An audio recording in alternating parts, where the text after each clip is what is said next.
Hi, everybody. Jeff Toyster here. I am excited to be joined today by Elizabeth Swan, who's the managing partner of GoLean6Sigma.com and also the co-host of the Just in Time podcast. And we're going to be talking about how to use process mapping to improve customer service. So before we begin, quick introductions. Elizabeth, how are you today? I'm good, Jeff. It's really nice to be here and be here in video land. And for those of you who maybe aren't, those of you who are listening or watching, for the benefit of people who are tuning in who maybe aren't familiar with you or your work, would you mind giving us just a brief overview of what your company does? I'm happy to do that. So it's funny, you and I deal a lot with purpose, so I'll give you our mission statement. So Going6Sigma.com, our mission is to revolutionize the way people learn continuous improvement, making it easy for everyone everywhere to build their problem-solving muscles. So in service of that, we put a lot of continuous improvement training online so people can learn at their own pace and learn what they want to learn. I like that characterization of problem-solving muscles. And it's interesting. I think one of the reasons I'm looking forward to our conversation about process is my instinct when I'm trying to solve a problem is to think about people.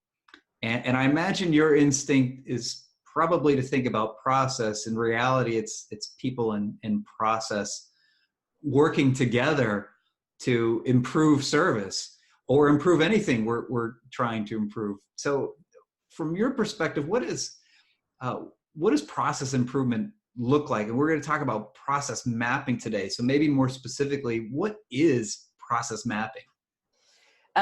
So process improvement is a great question. It's funny because I think in some ways you are in the customer service realm and I'm in this process improvement realm, people versus process. But when I was reading your book and I'm thinking, okay, he talks about purpose and mission. He talks about obviously the customer, and he talks about going to where people are doing the work. We might call that go to the gemba, right? You're saying go see how people are maybe operating in a call center, like what are they actually doing?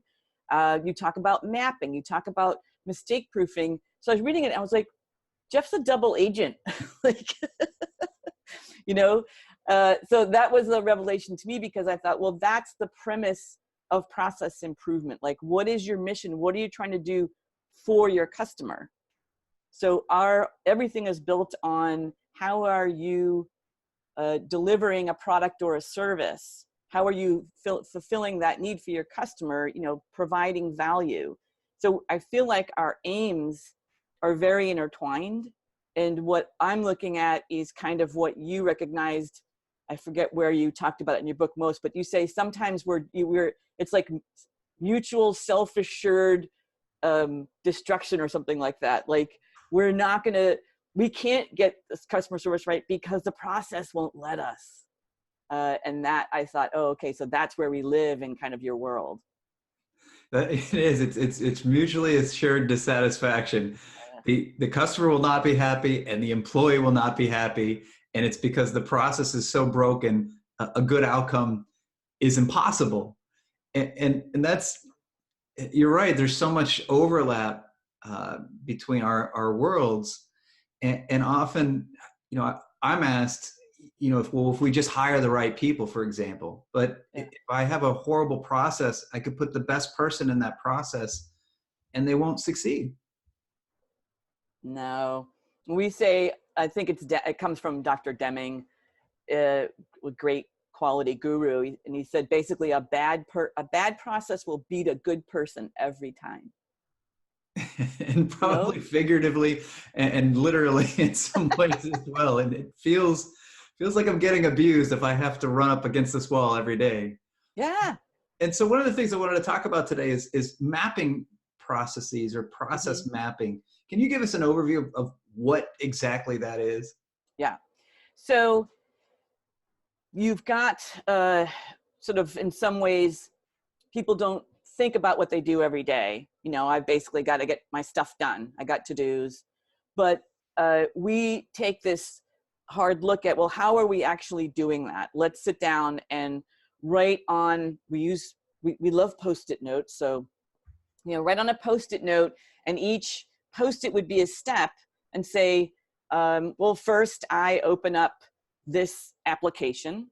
And then when a customer calls, I answer the phone. And then once I hear the question, I'm going to click on, where I need to go to get this particular information, and sort of follow what are those steps involved in performing your job.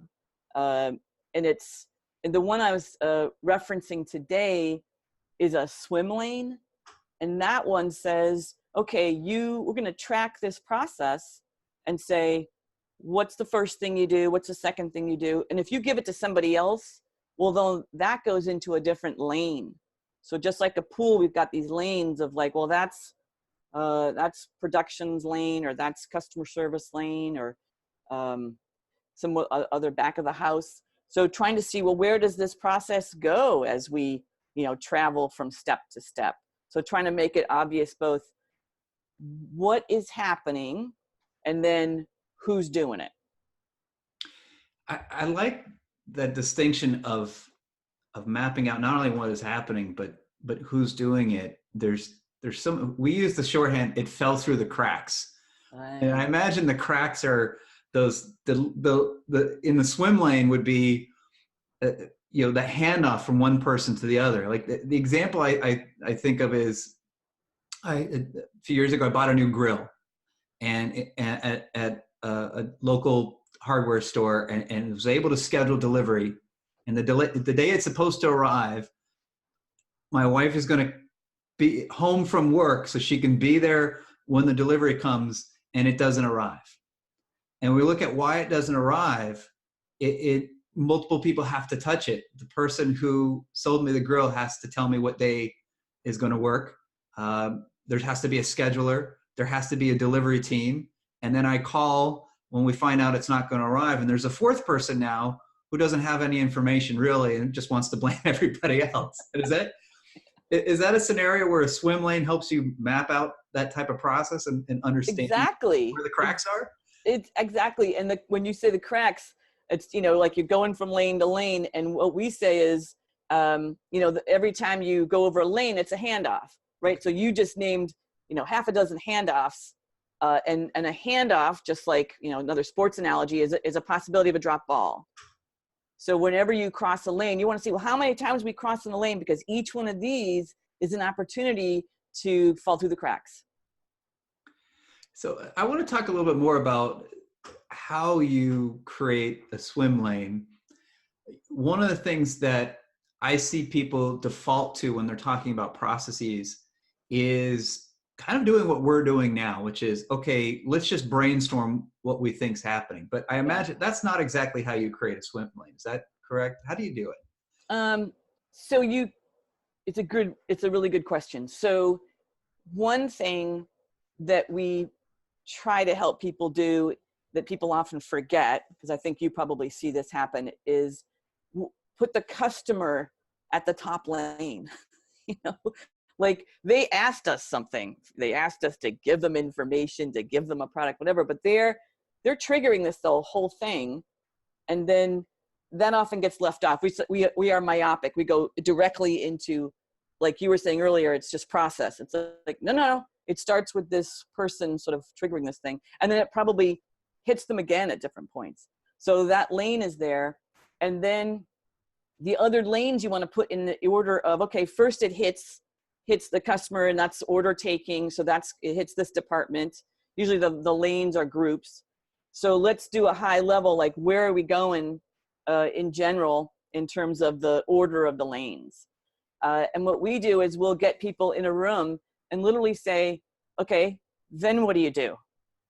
And then what do you do? And you got your Sharpie pen and you got your Post-it note, and you're just like putting that up. And invariably someone goes, does it really go right from you to Sam? It's like, oh no, actually Julie always wants to check that first before having, okay, so it jumps to another department where Julie's going to check it. And then it's going to come back up to Bob in this department. So you want to also have people verify it, which is a huge, like, aha, because people don't realize all these little do loops that they've manufactured over time that we don't even acknowledge anymore. We just, because we know it's going to fail. So then we just like insert this thing in there for failure. And the other thing is to have folks come in and verify and say, okay, we built this beautiful map. Is that how it works? And they'll both tell you, well, not exactly. So luckily the Post-its can be like, yanked up and popped back down. So we get the missing steps in there and all the extra rework. And the other thing that happens is with a map, you can say, well, is there any pain for you on this map? Like, where do you get stuck, or where do things cause you pain in terms of you can't serve the customer because, something's gone wrong with this handoff. So part of that verification is also saying, where do we go wrong? I like the elements of visual because it helps people really see those roadblocks or those pain points. And I have to tell you, I really like the idea of verification. The very first time I ever tried any kind of process mapping exercise, I was working with a payroll department, and they insisted their biggest challenge was they were understaffed. They didn't have enough people because they were taking a long time to process payroll and making a lot of errors. And when we mapped out the process, if you were to just ask them, is running payroll your top priority? They would say yes. And then we map out the process, and they were doing all this wasted activity. And they're like, well, maybe it's not the top priority when it should be.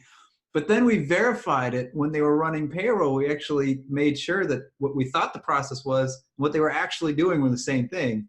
And you could guess, spoiler alert, no, they were not the same thing. They were constantly working on other tasks and going off stream, so to speak. Mm-hmm. And without that verification, I think we would have gone a very different way, but we realized how different their actions were from what they thought their actions were by verifying it. Yeah. People get simplistic. Like, we just do this. It's like, and what you say, you dig a little bit and you're like, no, actually you're doing all of this before you do this.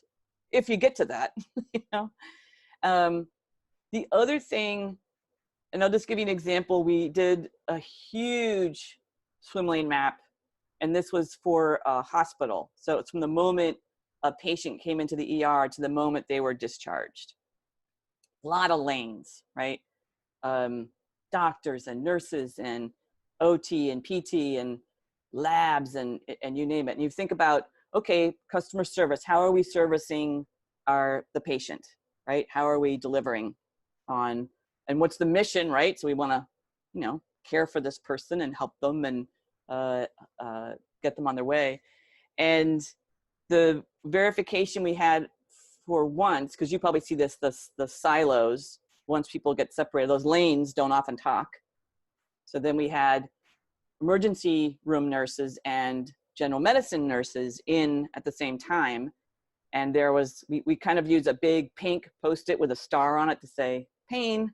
And there was a pain point for general medicine nurses because they would constantly have to call back down to the ER to say, you didn't give us all the patient information. We can't help the patient until we get this information. So they just brought it up while they were all there. And the ER nurses were like, oh, piece of cake. We can help you out. I don't know why you don't get X. We can just do that. It's like, okay. So just mapping and talking and having those silos talk to each other, you often solve problems as you map them. I like that additional suggestion of getting the silos together and working through those challenges. And as you were describing it, there's one thing that came up. We probably should have addressed this earlier, but I imagine some people are going to wonder, is there a difference between, say, a swim lane map and a journey map? And do they work together? Because you're putting the customer at the very top here. Yeah. Are they complementary? Are they the same? Are they different? What's the distinction you make? Yeah, I mean, a journey map, I feel like the focus is, put yourself in the shoes of the customer. You are walking their experience. And we actually had a patient rep come and also verify our map, because even though we might internally feel some pain, she really put a fine point on what happened to her father, waiting for a lab, having to be wheeled out. And so we might be missing something that her journey was, her describing her father's journey really helped us understand. So the point is to follow, we call it, do you remember when you were, I don't know if this is part of your memory, but I'm just a bill on Capitol Hill, right? Do you remember that? It was like a Sesame Street song, and Schoolhouse Rock. It was, yeah, Schoolhouse Rock, follow the bill. It's like, what's the thing going through the process? Well, in this case, it's a patient.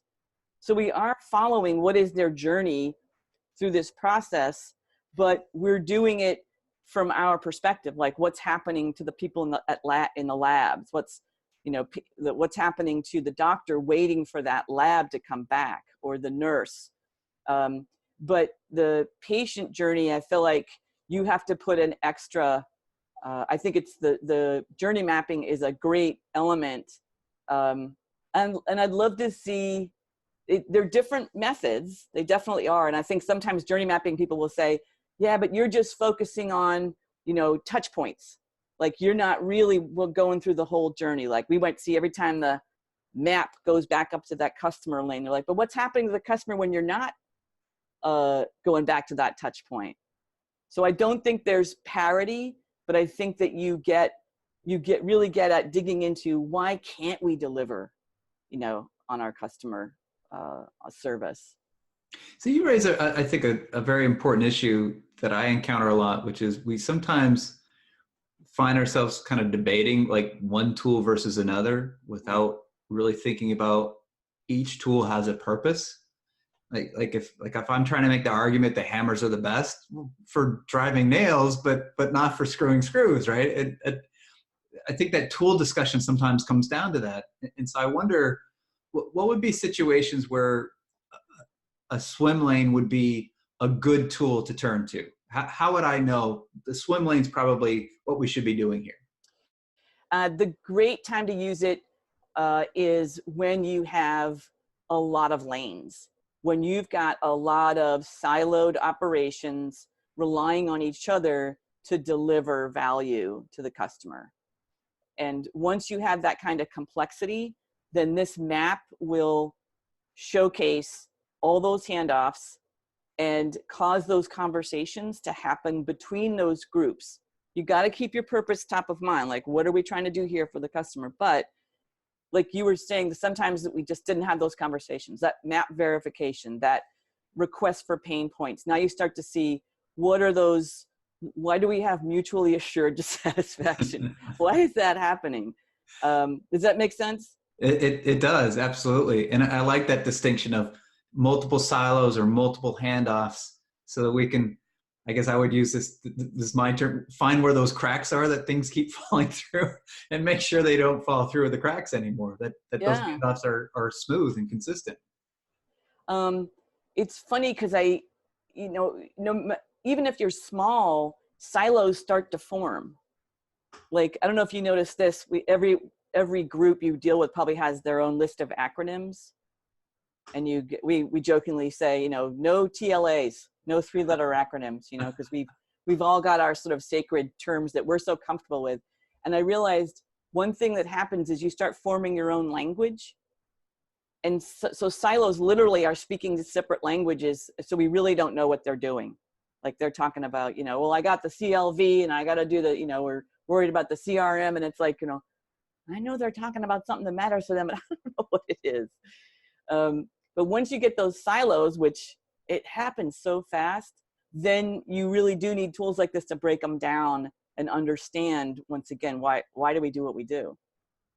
So I know we're just scratching the surface of this topic, and you could really dive a lot deeper. So I want to ask you where people can find more and find examples. I did bring a prop, shameless plug, and I like how, I better get the lighting right.